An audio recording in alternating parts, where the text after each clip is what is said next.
Bon, eh bien, bonsoir à tous. Bienvenue sur notre conférence de ce soir organisée par le réseau Abibac.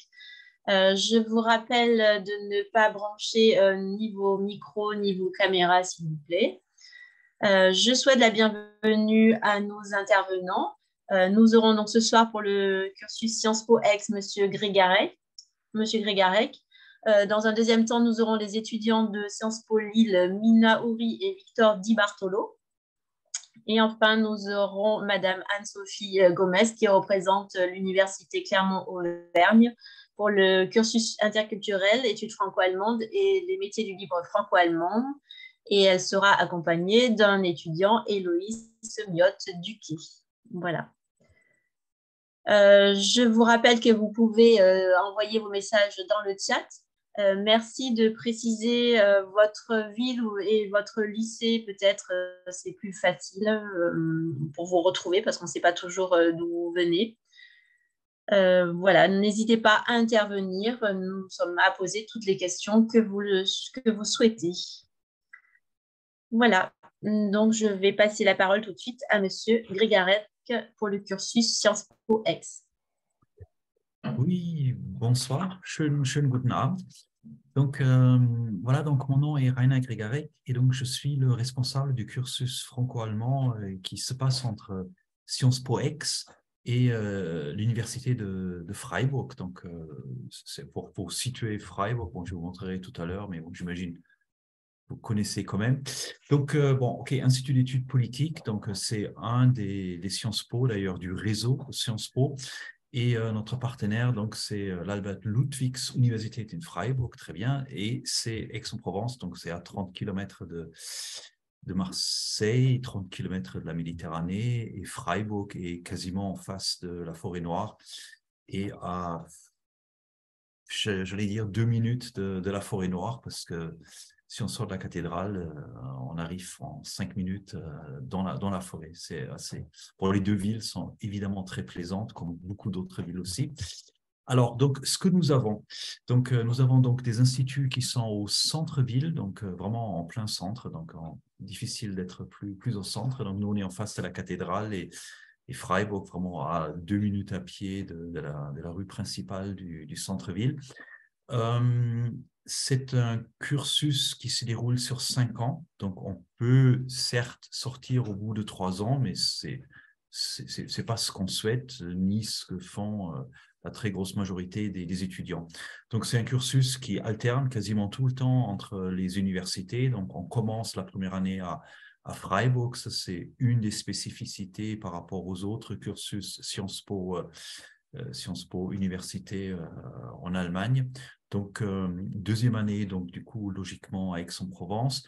Troisième année, on arrive à une deuxième spécificité. Donc, on consacre tout un semestre à un stage. Donc, les étudiants vont faire 1 ou 2 stages, un peu où ils veulent. Mais ils ont entre 6 mois, c'est obligatoire, et jusqu'à 9 mois de stage. Donc, on se consacre donc tout un semestre finalement à une expérience professionnelle, et donc il y aura une deuxième expérience professionnelle, mais ça c'est classique dans les autres IEP aussi, donc en 5e année. Donc du coup, les étudiants finissent la 3e année à Freiburg, obtiennent le bachelor, donc l'équivalent de la licence. Pour une fois, ils ne déménagent pas, ils restent à Freiburg. Pourquoi? Parce que finalement, les Sciences Po, ça c'est une des spécificités de tous les Sciences Po, hein, ils ont un très très large éventail de masters allant de la préparation des concours pour la fonction publique, passant par des masters de journalisme, de communication, passant par des masters en sciences politiques, bien sûr, par des masters en économie. Donc, il y a tout l'éventail, et donc, en général, les universités allemandes sont beaucoup plus spécialisées. Ils font vraiment, en général, la science politique, point barre. Donc, bon, mais vous allez voir, c'est avec beaucoup de choix quand même. Enfin, voilà, donc, du coup, l'architecture, donc, elle est dictée un peu par les avantages que les uns et les autres ils peuvent proposer. Donc, après, donc, on va trouver beaucoup de choses qui valent aussi pour tous les cursus internationaux. Donc, il y a une alternance dans 2 systèmes universitaires qui sont hyper différents. Hein, ça, c'est vraiment un sacré élargissement de l'horizon de faire des études entre la France et l'Allemagne. Et ils ont des cultures universitaires qui sont aussi différentes que complémentaires. Donc, bon, Sciences Po, ça c'est une spécificité des cursus Sciences Po, ce sont des cursus qui sont assez sélectifs avec un concours d'entrée donc, qui se décline plus ou moins de la même façon, mais bon, il y a des petites différences. Donc, c'est évidemment le plurilinguisme, donc c'est français, allemand obligatoire, mais ça, vous y êtes habitué. C'est bien sûr aussi de l'anglais, c'est bien sûr aussi la possibilité de faire plein d'autres langues. Donc, on a pas mal d'étudiants, si l'emploi du temps le permet, qui font aussi, je sais pas, de l'arabe, du chinois, enfin du portugais, enfin ce qu'ils veulent dans la limite de l'offre et de l'emploi du temps. Et je pense que sans m'avancer trop, c'est que ce qui caractérise certainement tous ces cursus franco-allemands, y compris le nôtre, c'est qu'on fait sacrément attention à l'encadrement. C'est très difficile finalement d'être lâché comme ça dans la nature allemande pour des questions d'organisation personnelle. On est beaucoup plus livré à soi-même. On a d'un seul coup 13, 15 heures par semaine de cours, donc c'est très peu. On se dit, qu'est-ce que je fais avec le reste du temps? Bon, et parfois, on fait n'importe quoi. Donc, il est nécessaire de vous encadrer un petit peu pour vous aider à ne pas perdre pied.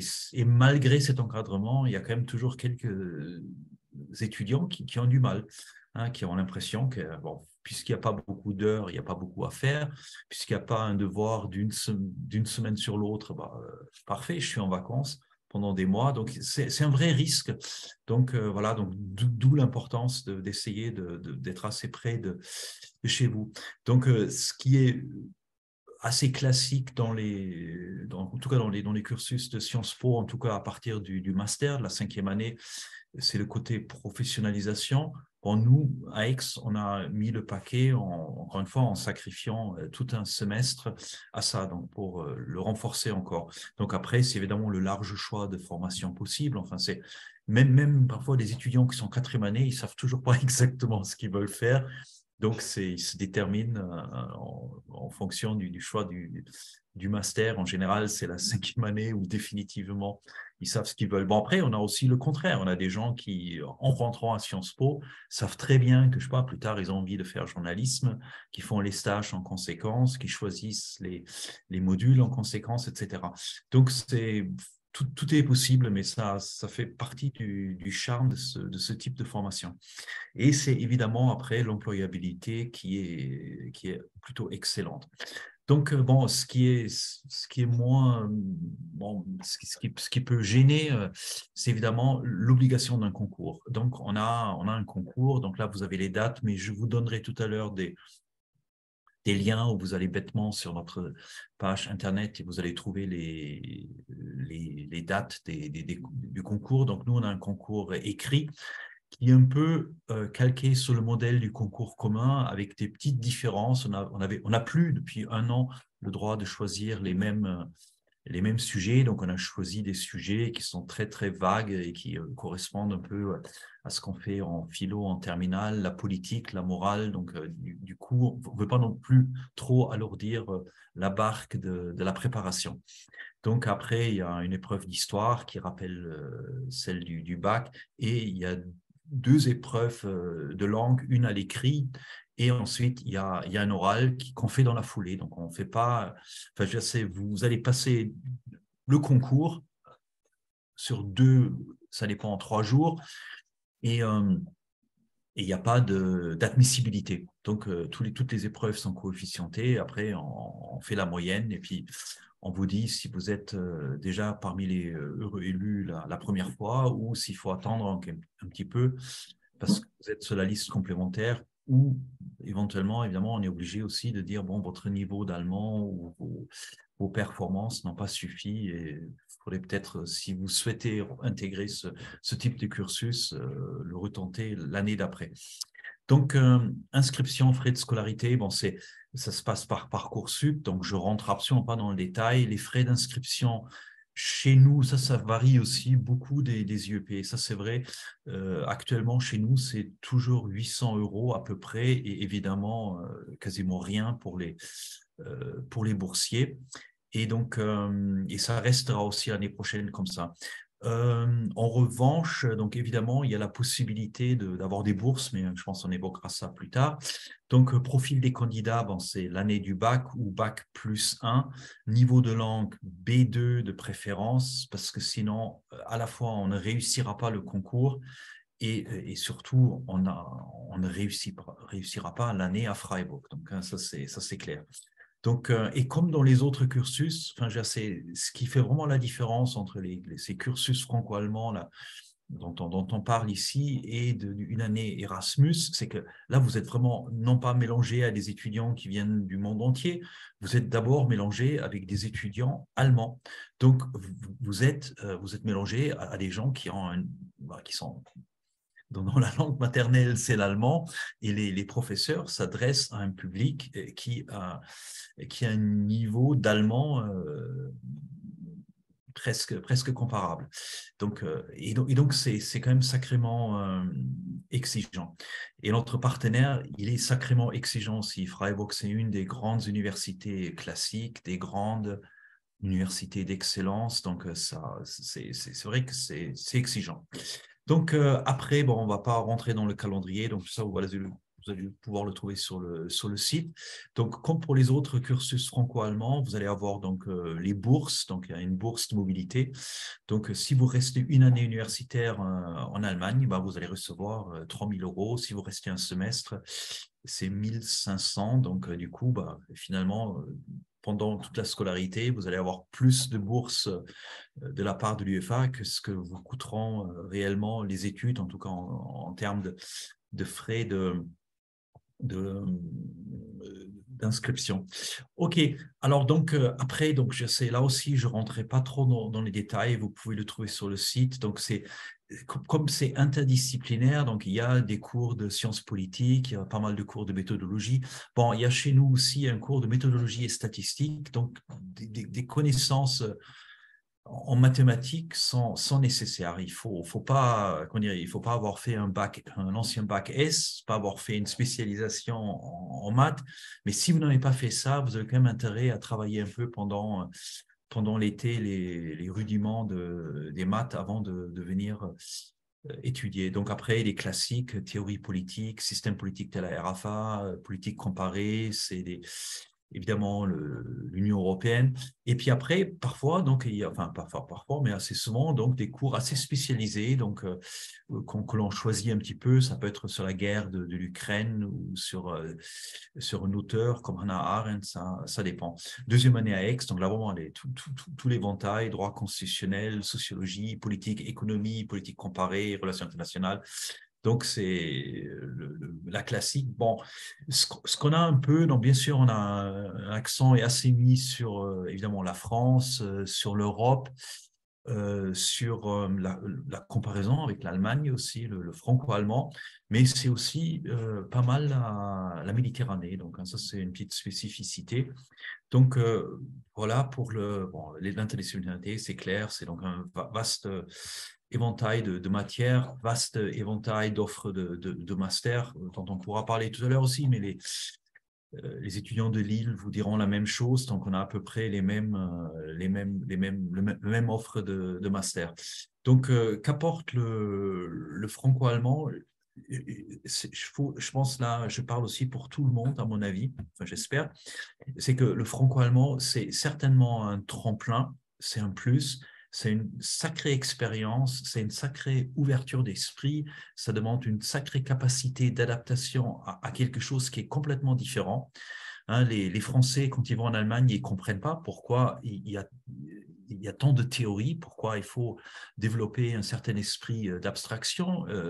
Les Allemands, ils ont du mal à comprendre ce que c'est une dissertation et comprendre aussi l'utilité de la dissertation, de même que les Français ont du mal à comprendre cette appétence pour les théories. Et ce qui est chouette, c'est que au fil des années, on comprend l'intérêt de la méthodologie de l'un et de l'autre et on finit par les maîtriser. Et ça, quand les étudiants réussissent à faire ça, c'est un sacré, ça crée une sacrée satisfaction. Mais je voulais dire encore une fois, le franco-allemand, c'est un tremplin, ce n'est pas une finalité en soi. Les étudiants, après, ils sont partout. Éventuellement, ils travaillent pour une entreprise en Chine, au Japon, peut-être dans les pays d'Afrique du Nord, peut-être en Angleterre. Enfin, ça ne se limite pas au franco-allemand. Et beaucoup vont, bien sûr, dans les institutions européennes aussi. Donc, bon, la professionnalisation, déjà parlé un petit peu, je ne vais pas non plus trop la développer. Donc, c'est clair que on s'est dit que ça pouvait être un sacré atout pour les étudiants, un sacré atout aussi pour les CV. Donc, on pense que c'est un bon choix. Et donc, après, ils vont partout. Donc là, c'est les étudiants qui étaient assez doués en photo. Donc, ils ont des super photos sur les lieux de départ. Là, je parlais beaucoup des études, des stages, des contraintes, des obligations, mais c'est aussi, bon, il y a une vie étudiante qui est assez géniale, il y a un nombre d'associations incroyables, il y a une convivialité qui est assez exceptionnelle, et donc on crée toujours des promotions. Nous, chez nous, il y a 30 étudiants, bon, après, ça peut être 20, chez d'autres, c'est 40. Bon, là, c'est 30. Et donc, on fait des séminaires ensemble, séminaire d'intégration. En première année, on fait un deuxième séminaire au début de la deuxième année dans des lieux sympas sur des sujets qui sont chouettes. Après, en troisième année, on refait un séminaire dans la forêt noire, dans un monastère, pas pour prier, mais pour bosser sur sur la méthodologie du batch là et donc et parfois là récemment la semaine dernière donc j'avais travaillé avec les étudiants, on avait participé à une table ronde donc avec des chercheurs, c'était assez grisant aussi pour les étudiants. Donc il y a plein de ces ça fait plusieurs fois qu'on fait aussi des voyages d'études. On a discuté avec des juges de la Cour constitutionnelle, du Conseil constitutionnel, des juges du Conseil d'État. On a discuté avec des historiens, avec des historiens de l'art. Enfin, on essaye de faire plein de trucs, plein de choses qui sortent. Les étudiants profiter du réseau de l'IEP et bon, je pense qu'ils sont assez satisfaits. OK, bon, le devenir de nos étudiants, donc voilà, j'ai mis une petite marque. Ça peut être des organisations internationales, ça peut être parfois des banques, parfois ils font une spécialisation par derrière avec une école d'ingénieurs, ils deviennent journalistes, ils sont dans la communication, ils sont maintenant pour la plupart dans des entreprises, donc c'est vraiment très, très, très varié. Bon, les diplômes, donc ils en ont presque trop, le bachelor, les deux masters, et puis après, encore le diplôme de Sciences Po. Donc, voilà, pour finir, une note humoristique. Donc, nous ne faisons pas de miracle. On ne nous apprend pas la lévitation, ni à marcher sur l'eau. Donc, comme vous pouvez voir, cette expérience, une petite sortie, ça s'est terminé pour certains de façon mouillée, mais comme c'était Aix-en-Provence et qu'il faisait chaud, donc, ce n'était pas très grave. Donc, voilà, nous avons de sacrés atouts et nous ne manquons pas de talent. Et on a été super bien évalué aussi par l'UFA. Sehr guter Studiengang, welcher in vielen Bereichen Vorbildcharakter hat. C'est pas mal non plus. Et là, ça fait la deuxième fois aussi qu'un de nos étudiants obtient le prix d'excellence de l'UFA pour son mémoire. Donc, je suis arrivé à la fin. On a fabriqué, comme tous les autres IEP, et j'imagine comme beaucoup d'autres formations franco-allemande, un petit film sympa, 4 minutes, donc on vous invite à le voir. Bien sûr, si vous voulez savoir plus sur le cursus ou relire un peu ce que j'ai raconté, voire approfondir, donc il faut aller sur le site Sciences Po Aix. Et on a aussi une association très sympathique et active des étudiants, comme tous les cursus. Chez nous, elle s'appelle Fribexois, donc c'est aussi un interlocuteur vraiment bien. Et pour ceux qui n'habitent pas à l'autre bout de la France, le 4 février, on fait journée portes ouvertes. Voilà, j'espère que je suis resté dans les temps, mais malheureusement, je n'ai pas regardé le début. Mais bon, qu'à cela ne tienne, j'ai fait mon tour de table et voilà, la parole aux autres. Merci beaucoup, Monsieur Grégarec, pour cette présentation des spécificités du cursus de Sciences Po Aix. Je passe tout de suite la parole à nos deux étudiants, Mina et Victor, qui vont parler du cursus Sciences Po Lille. Oui, alors je vais, si je peux partager mon écran. Je vais arrêter pour commencer. Ouais, parce que là, ça marche pas. C'est bon.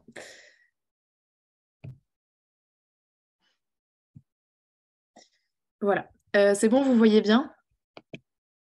Oui, on voit. Ok, super, merci. Donc bonjour à toutes et à tous. Du coup, moi je m'appelle Mina, je suis en première année en double filière, donc franco-allemande à Sciences Po Lille. Donc je vais vous présenter un peu ce en quoi ça consiste, si ça veut bien passer à la diapo suivante.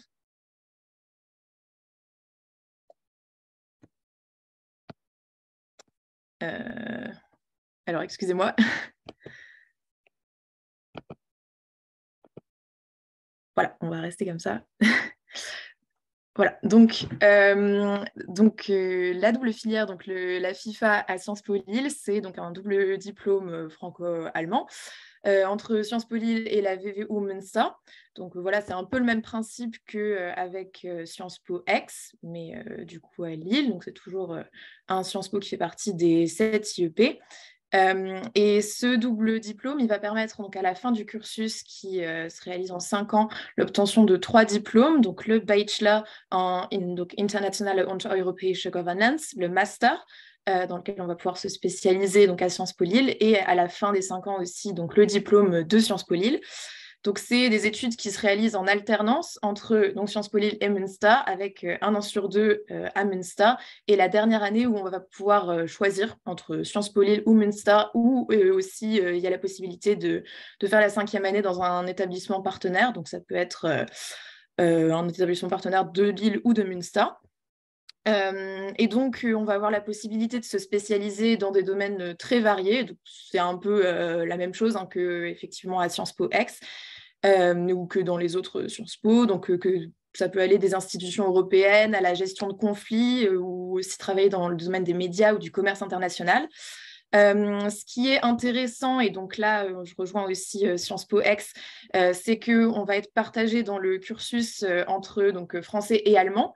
Donc, on va constituer des classes binationales.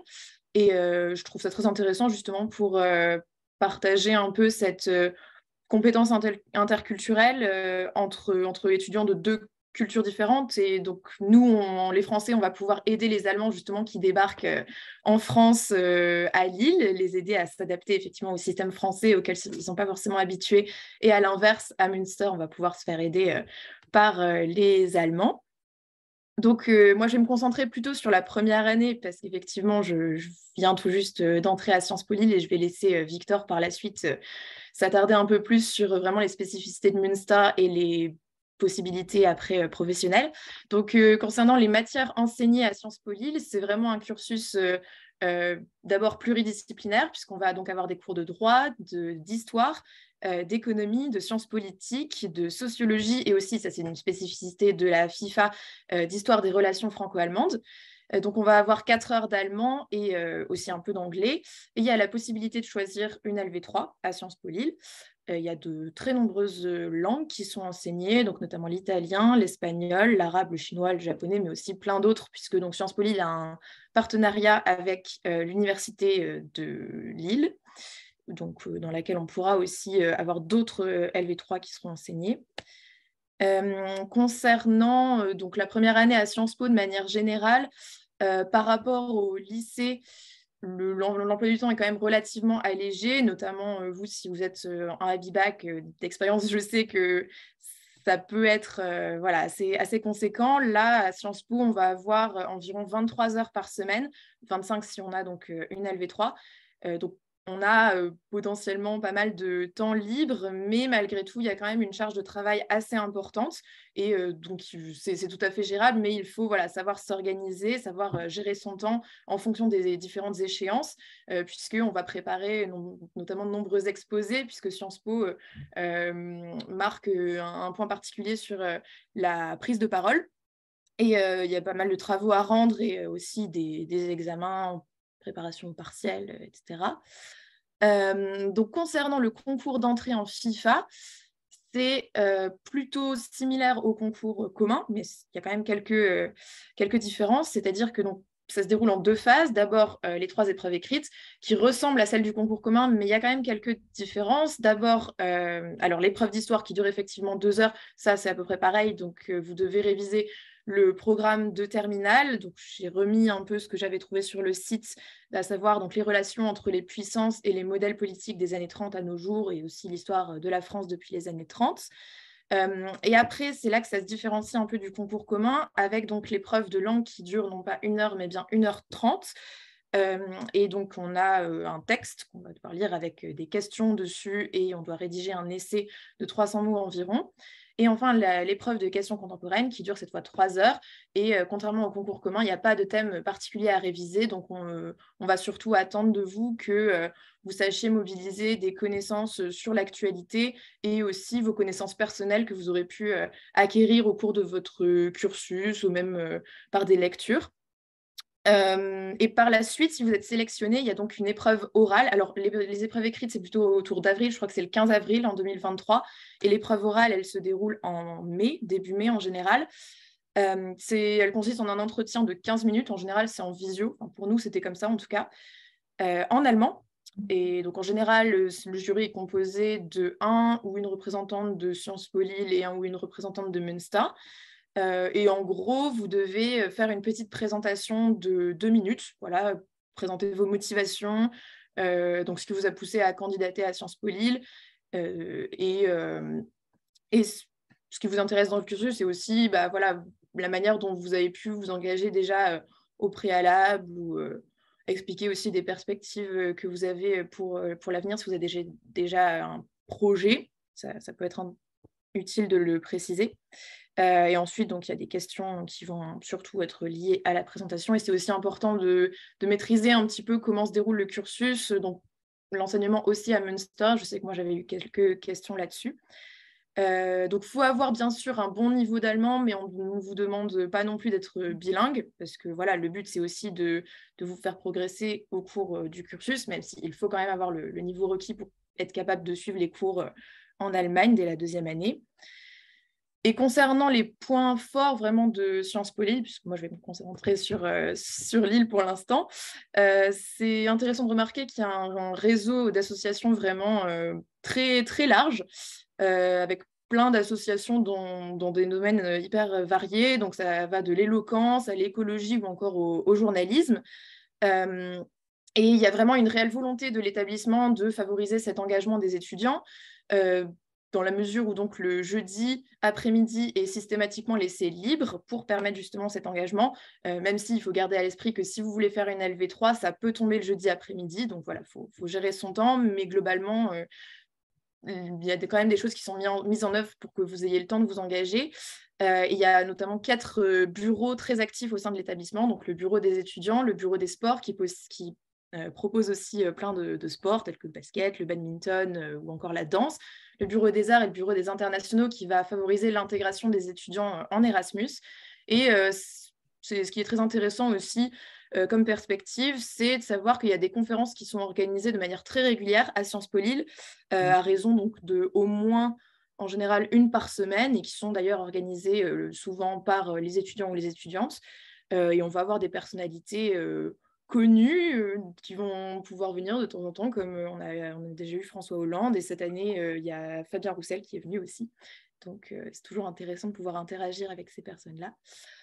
C'est intéressant de remarquer aussi qu'on a un nouvel établissement qui est donc très moderne et où il est très agréable d'étudier. Et il y a aussi une bibliothèque universitaire juste en face de Sciences Po Lille qui est très bien aménagée, qui est vraiment très chouette et très, très belle, et vraiment un espace très bien aménagé pour travailler. Donc, c'est intéressant d'avoir cette perspective, que ce soit juste à côté de Sciences Po, pour y passer ses heures libres entre les cours pour pouvoir un peu travailler.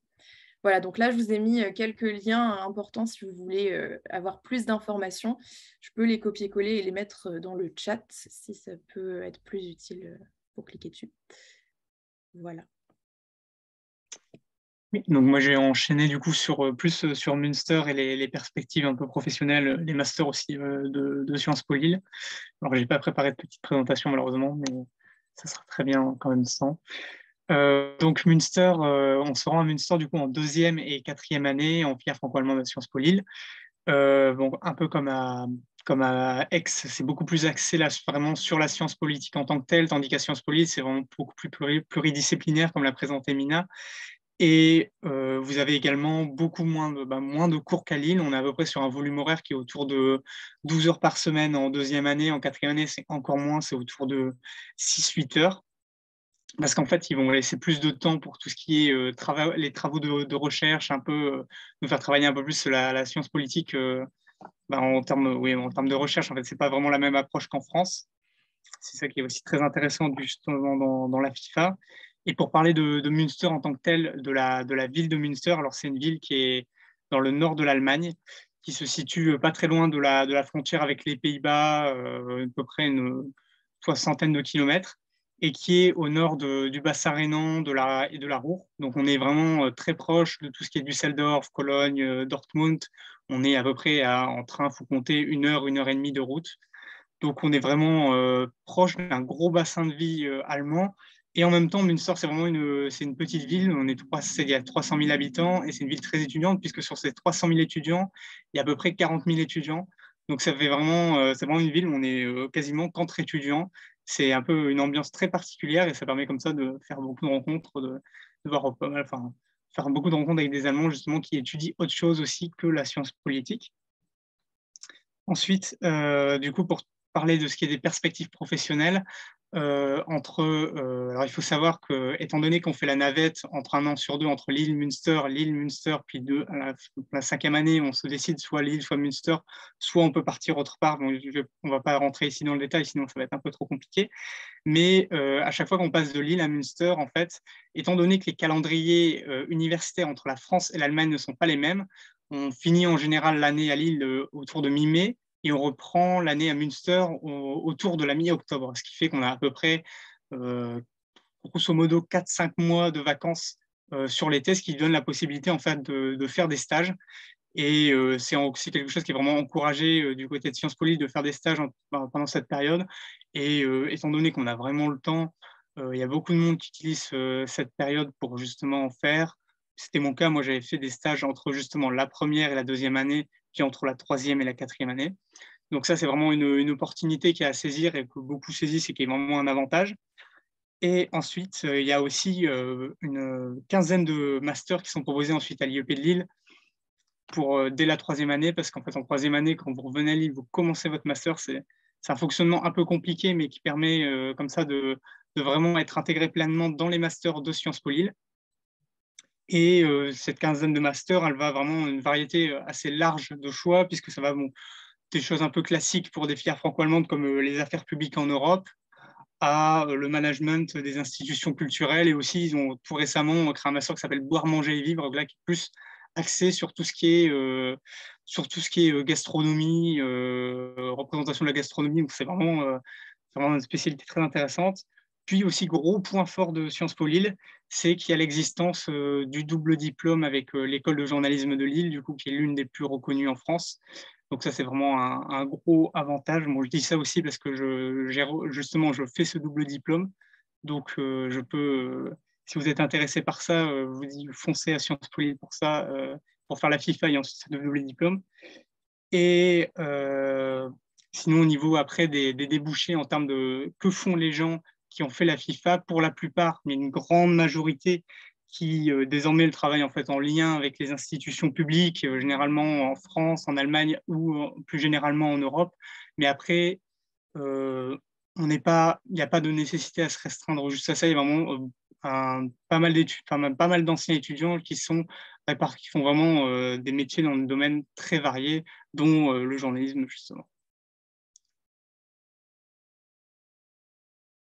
Merci beaucoup pour cet éclairage sur les spécificités du cursus de Sciences Po Lille. Pour l'instant, il n'y a pas énormément de questions. Donc, nous allons passer à Madame Anne-Sophie Gomez pour l'Université Clermont-Auvergne. C'est à vous.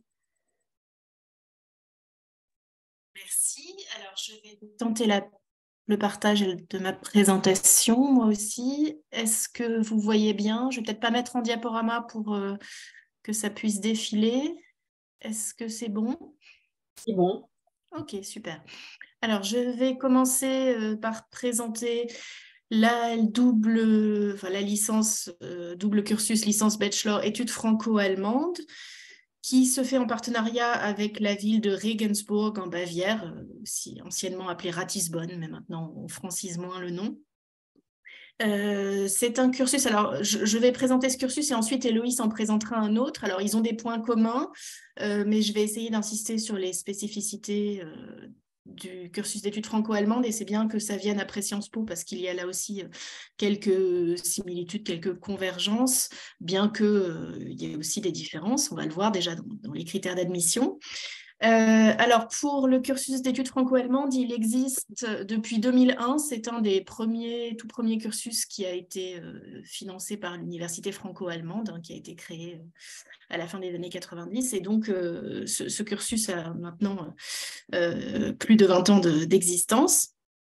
Il fonctionne comme les cursus qui ont été évoqués avant sur le principe de la promotion mixte franco-allemande avec des étudiants français et des étudiants allemands. La première année se passe à Clermont-Ferrand, les étudiants allemands viennent en deuxième année et tout le monde part en Allemagne pendant la troisième année. L'université Clermont-Auvergne est située donc dans la région Auvergne-Rhône-Alpes. C'est une ville étudiante, Clermont-Ferrand, assez dynamique sur le plan culturel. Et si l'université compte pas mal d'étudiants, le département d'allemand est une relativement petite structure. Bon, les germanistes sont malheureusement de moins en moins nombreux, mais il y a des avantages. C'est une structure à taille humaine avec un suivi individuel des étudiants. On les connaît tous et donc on peut... chaque promotion, les recevoir, faire un petit bilan à plusieurs moments dans le semestre, parler de leur projet professionnel. Évidemment, nous aussi, on veille à professionnaliser le cursus avec des stages qui sont proposés. Alors, il y a des stages facultatifs ou complémentaires qui peuvent être faits dès la fin de la première année. Là aussi, il y a pas mal de temps. Hein.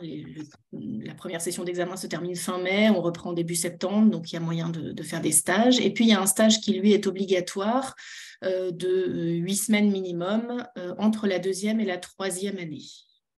Pour les Français dans un pays germanophone ou dans un environnement en tout cas germanophone et dans un environnement francophone pour les Allemands. Pour le départ à l'étranger, il y a bien sûr un soutien financier d'aide à la mobilité qui est versé par l'Université franco-allemande sans condition de ressources, donc même pour ceux qui ne sont pas boursiers, et qui est cumulable avec d'autres bourses de la région et de la ville jumelle, parce que Regensburg est aussi la ville avec laquelle Clermont-Ferrand est jumelée, ce qui permet d'obtenir un financement supplémentaire. Pour postuler, alors pas de concours chez nous, on passe par Parcoursup, mais il faut quand même, c'est un cursus sélectif, joindre un CV et une lettre de motivation dans laquelle vous tâchez de démontrer votre intérêt pour notre cursus. Parmi les plus, hein, bien sûr, la mobilité obligatoire en Allemagne d'une année qui est inscrite dans le diplôme, je l'ai déjà évoqué. On fait aussi un premier voyage d'études soutenu par l'OFAGE en fin de première année afin que les étudiants puissent voir le cadre où ils vont étudier pendant leur troisième année. Et à la fin, bien sûr, l'obtention d'un double diplôme qui montre que vous avez obtenu la licence française et le bachelor allemand, et la délivrance d'un certificat par l'université franco-allemande. Pour ce qui est de l'organisation de la licence, alors ça suit bien sûr le modèle des autres diplômes de licence. C'est une licence qui fonctionne sur 6 semestres d'enseignement. Cette licence, elle est liée à on va dire une mention qui s'appelle études européenne et internationale, dans laquelle il y a un parcours qui est le parcours d'études franco-allemandes, et elle est validée par l'obtention des 180 ECTS qui vous permettent bien sûr après de partir à l'étranger pour poursuivre votre cursus en master si vous le souhaitez. Elle est organisée assez classiquement avec une répartition entre des cours magistraux et des travaux dirigés. Elle est subdivisées en UE, unités d'enseignement, qui sont en partie compensables selon des règles qui font que, voilà, selon les semestres et les années, si vous n'obtenez pas toutes les UE, il peut y avoir des moyens de compenser.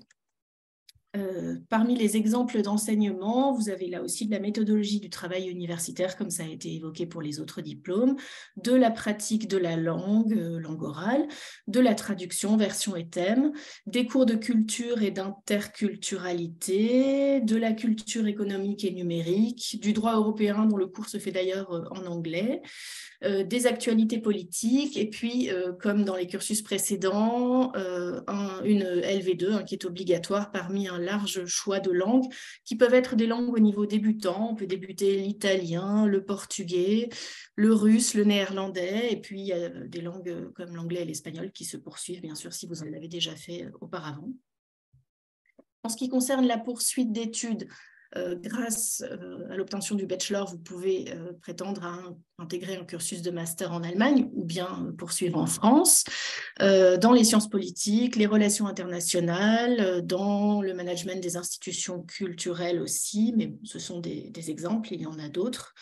Depuis les 20 ans, je n'ai pas fait de diapositives comportant des exemples précis, mais on a vraiment une grande variété de débouchés. On a des étudiants qui travaillent, c'est une majorité qui s'oriente vers tout ce qui concerne l'Europe, l'Allemagne, les institutions politiques ou culturelles, mais d'autres aussi davantage sur la médiation culturelle. Certains aussi, c'est plus rare, mais ça existe, vers la recherche en sciences politiques ou dans les relations internationales. Certains travaillent aussi pour des ONG ou des associations. Voilà ce que je pouvais vous dire pour cette licence. On répondra ensuite à vos questions si vous en avez, bien sûr. Et puis, je vais peut-être laisser la parole à Héloïse pour l'autre cursus qui est un petit peu différent, même si je vous l'ai dit, il y a des points communs. Et d'ailleurs, les étudiants ont en première année notamment certains cours en commun qui sont mutualisés, sinon on aurait des toutes petites promotions. Donc, il va y avoir des choses qui se recoupent. Je vais peut-être faire défiler le PowerPoint, Héloïse, si ça vous va, ou vous souhaitez l'activer vous-même? Non, c'est bien. Okay. Donc, bonsoir, moi je vais vous présenter les métiers du livre, la licence de métier du livre franco-allemand, donc, qui est très souvent associée avec donc, la licence qu'on vous a présentée juste avant, puisque nous sommes souvent en cours avec cette classe-là.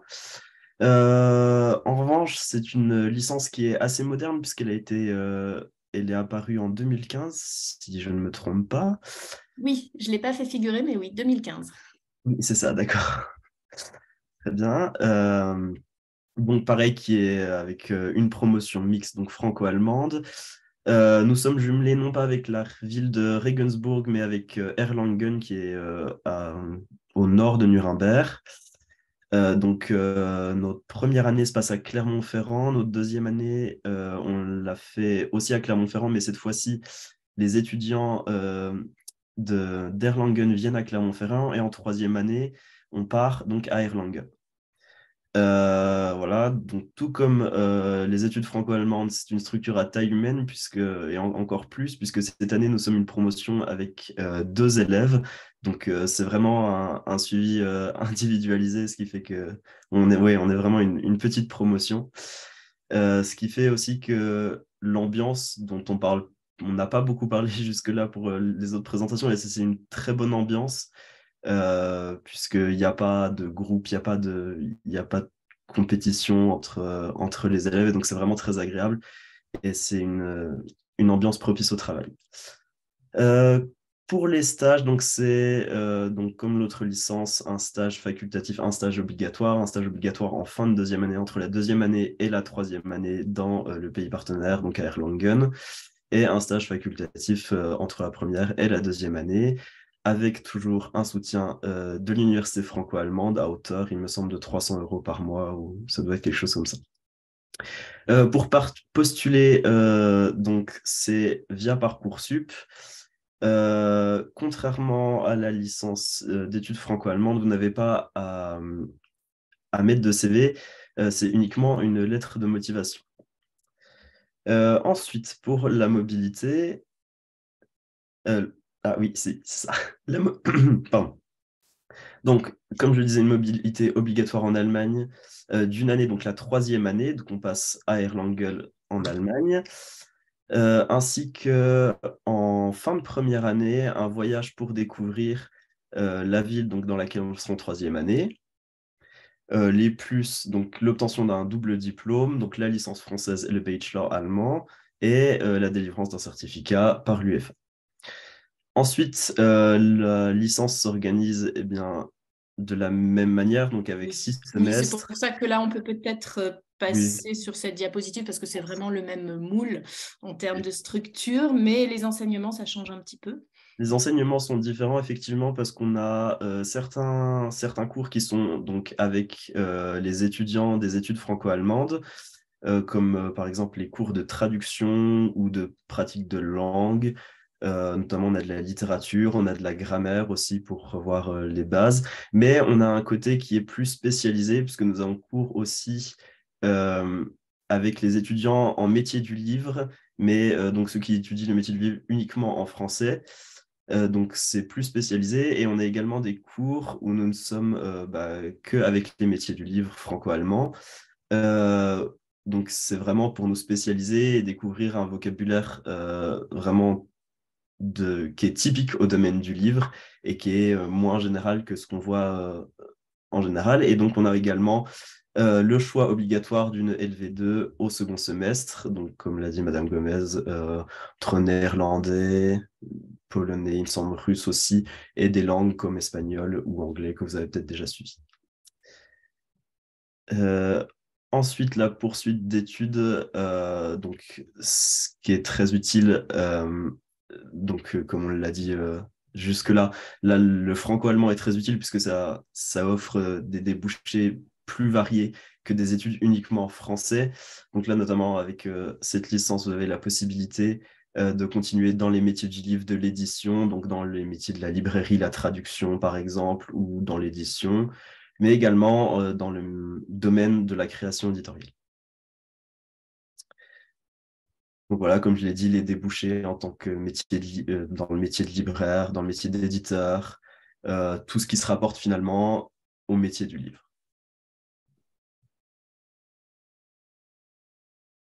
Et voilà. Là, ça concerne les 2 licences. Pour toute information supplémentaire, vous pouvez vous rendre sur le site de l'Université Clermont-Auvergne dans l'onglet Formation ou directement sur l'UFR Langue, Culture et Communication, vous avez le logo en bas.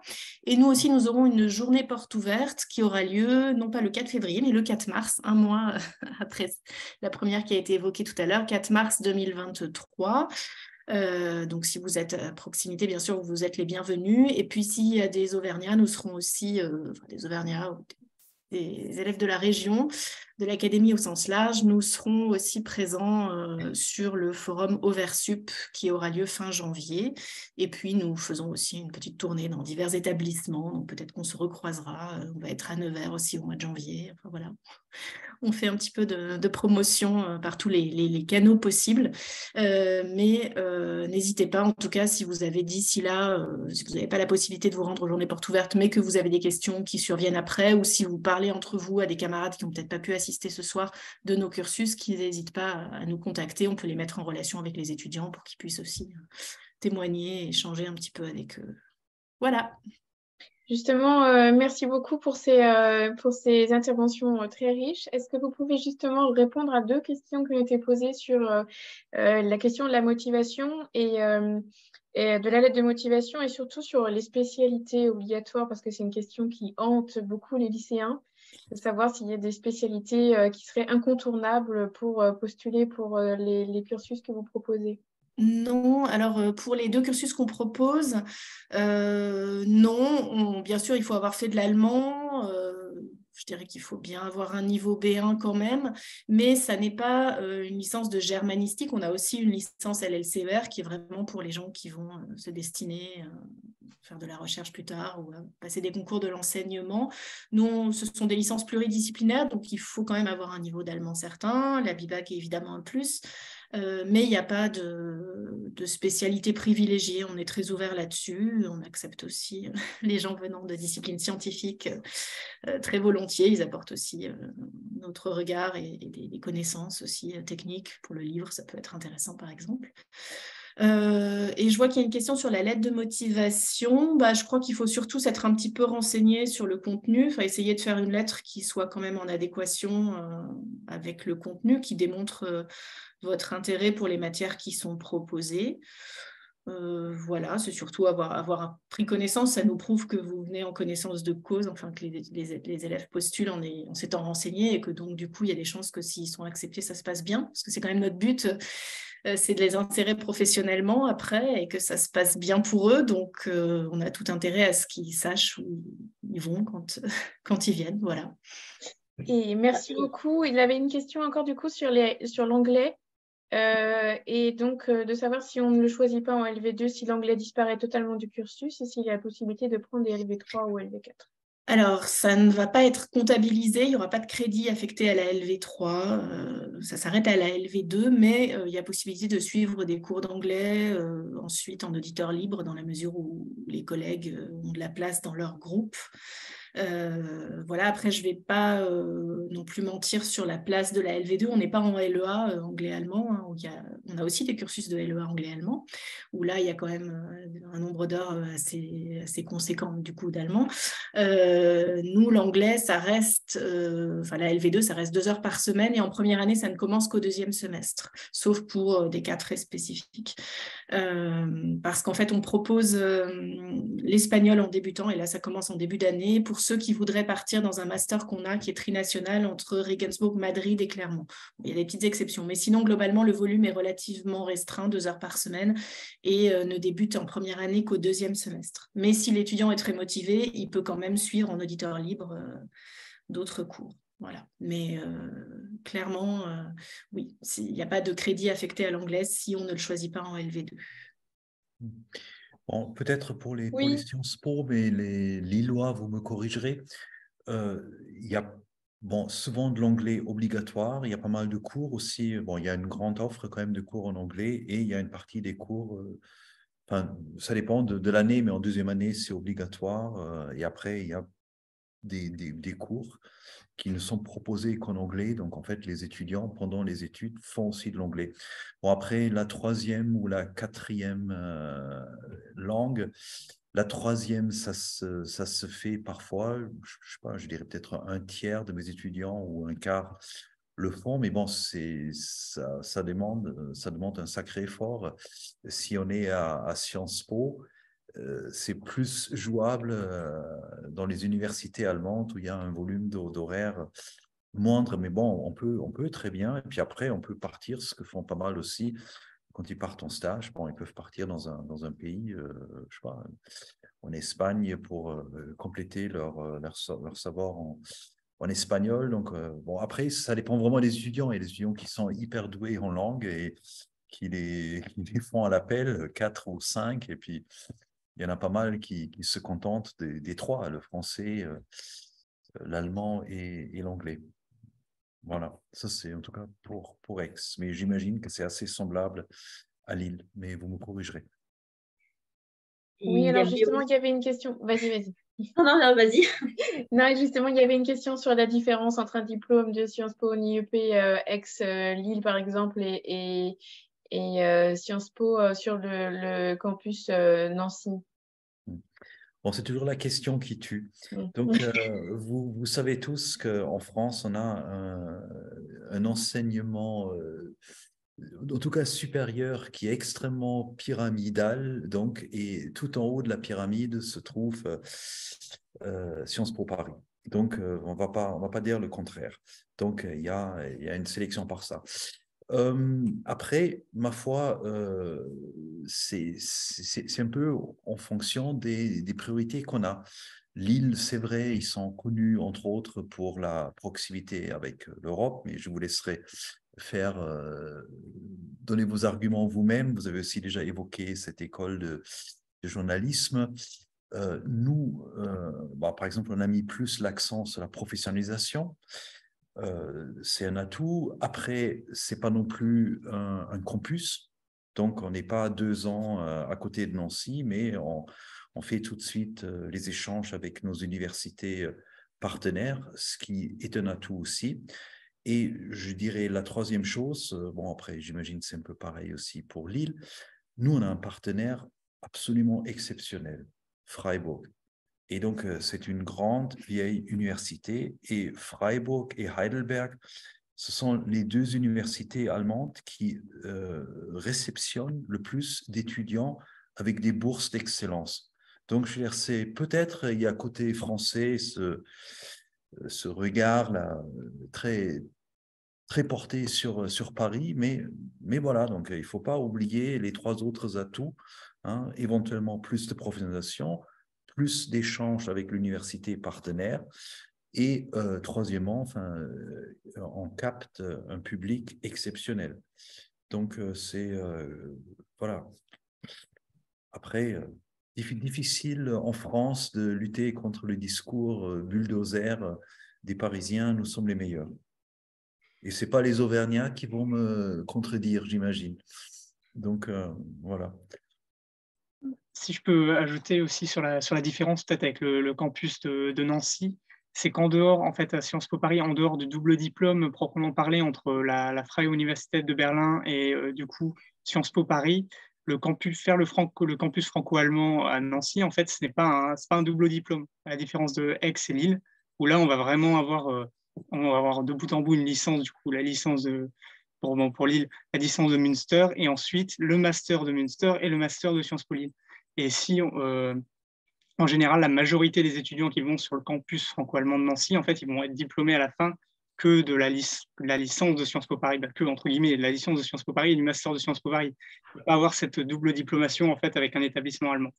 En dehors, évidemment, du coup, de la filière spécifique qu'ils ont avec la FU de Berlin, mais c'est que ça concerne à chaque fois très peu d'étudiants sur le campus de Paris. Il ne faut pas l'oublier non plus.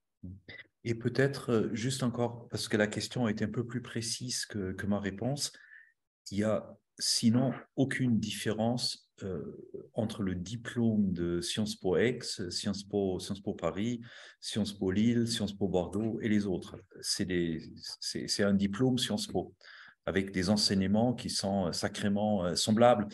Mais bon, voilà, c'est clair que Paris, c'est Paris, et les Parisiens, ils ont beaucoup plus de fric que nous. Et donc, voilà. Mais bon, je pense qu'on a quelques armes qui sont pas négligeables. Donc après, il faut choisir.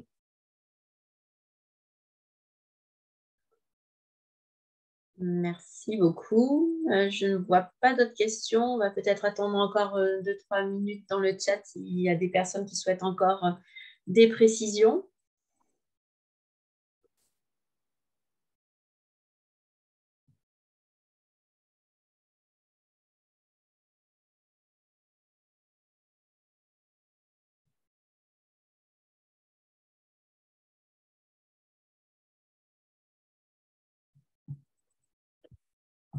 Non, donc apparemment, il n'y a plus de questions. Donc, il me reste à remercier nos intervenants de ce soir, donc M. Grégarec, Mme Gomez, nos étudiants Mina, Victor et Héloïse pour votre intervention. Merci beaucoup et bonne soirée à tout le monde. Et un grand merci à vous parce que vous nous offrez quand même une super plateforme pour nous présenter. C'est vraiment très, très chouette. Donc, vraiment, merci. Donc, voilà. Merci au réseau Abibac. Merci beaucoup. Bonne soirée. Non, c'est super. Bonne soirée. Okay. Bon, allez, bonne soirée. Et puis, à bientôt. Et on finira peut-être quand même par boire un café ensemble. Ok, on essaie. Peut-être en janvier. Ok. En janvier, voilà. Allez, et saluez bien les collègues à Lille aussi, parce que je les connais, enfin un peu avec l'un, j'ai discuté au téléphone. Et Elisa, je l'ai vue pendant des années parce qu'elle était aussi toujours au Forum franco-allemand. Ok, allez. Ok, ça marche. Tchuss et à bientôt. Au revoir. À bientôt. Merci.